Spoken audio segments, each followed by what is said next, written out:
first of all, I just want to say I'm a big fan of yours. I loved you in Baghi. I'll be really honest. When I first was watching it, I didn't even realize it was you.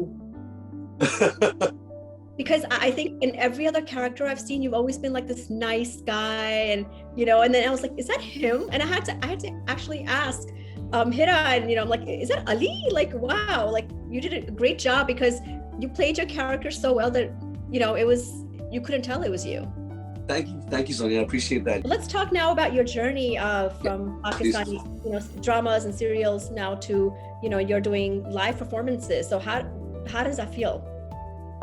It's fantastic. I mean, it's any trained actor's first love, the theater. Well, I'd done some theater back home in Pakistan as well, but as you know, in Pakistan it wasn't, theater wasn't getting its due as it should. And then you get caught in the TV cycle, and then movies came about. You do a couple of movies, and then over here too, I moved here as an immigrant. Theater does not have that much money in it, especially not doing like lead roles.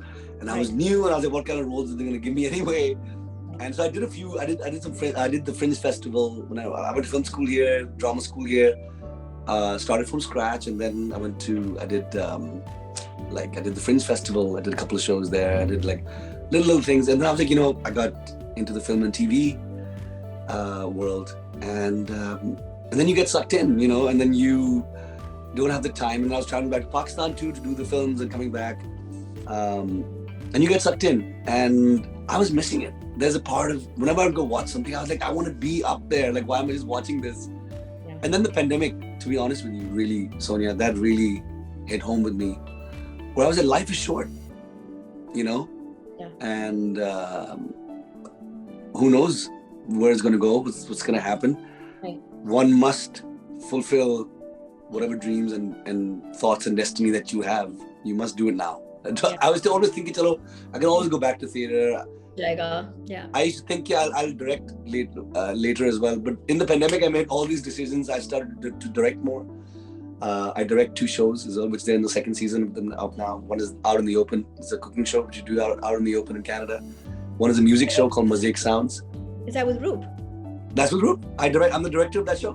And now then after that, I'm doing right now. So Uncle Vanya is finished now. And now we're doing Bengal Tiger at the Baghdad Zoo. That's amazing. Which is by Rajiv Joseph. And that was supposed to happen in February. But Omicron hit.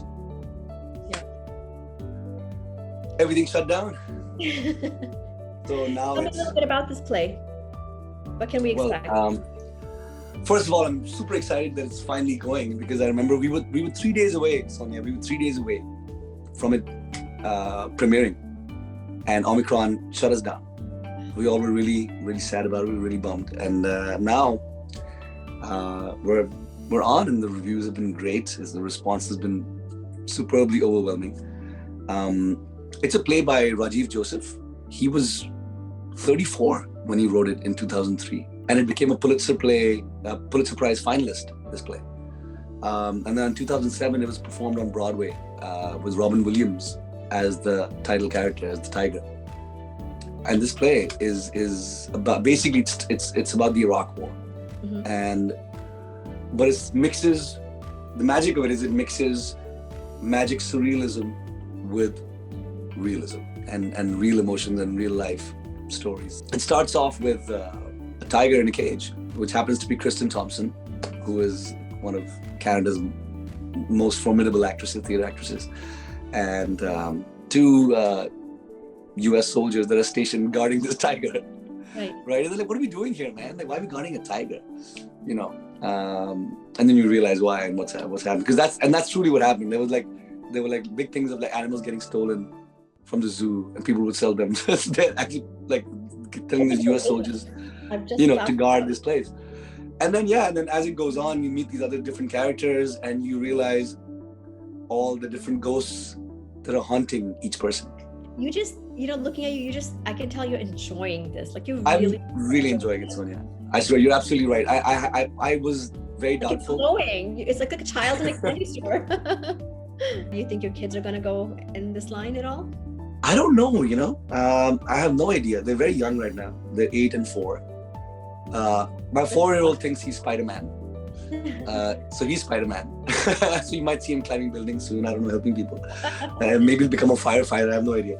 But the older one, he's a great artist. He's actually really good at drawing and painting and stuff. So who knows? Maybe he'll do that. Maybe I can see him go behind the camera and maybe direct. I feel like there was a big Hispanic movement that happened around like Ricky Martin time, right? That's right. And now it's like the South Asian movement's happening. Like J-Lo, I think Gloria Estefan started it, and then like Ricky Martin, J-Lo, and then it became part of the whole West, whole Hollywood fabric. Now it's norm, right? You hear Spanish music everywhere, and it's like it's normal. Spanish became like the second language in the States, and you had all these amazing Spanish stars acting in Hollywood and like big major stars. Yeah. That's how it happens. Like for example, like, even the Asians, it happened the same way. Like there was Bruce Lee, but he was there for the fighting. There was Jackie Chan, but then they became part of the fabric, and then there was Lucy Liu, and then Sandra Oh, and all these amazing. Let's just say my wife loves Korean dramas. She loves them.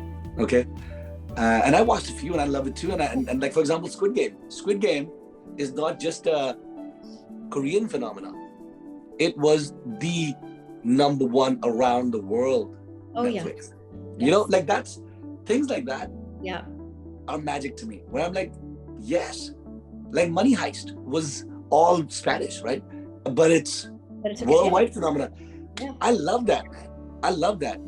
Like I love the fact that, now I hear my Gora friends be like, oh, we want to see Mola Judd, bro. Yeah. Sounds amazing, and that's so cool to me. That's really, really cool to me. And just with that, I want to also leave you with that we're doing one of Pakistan's first superhero flicks. Oh. That will be coming soon. That's super exciting. Well, thank you so much for taking the time to talk with us.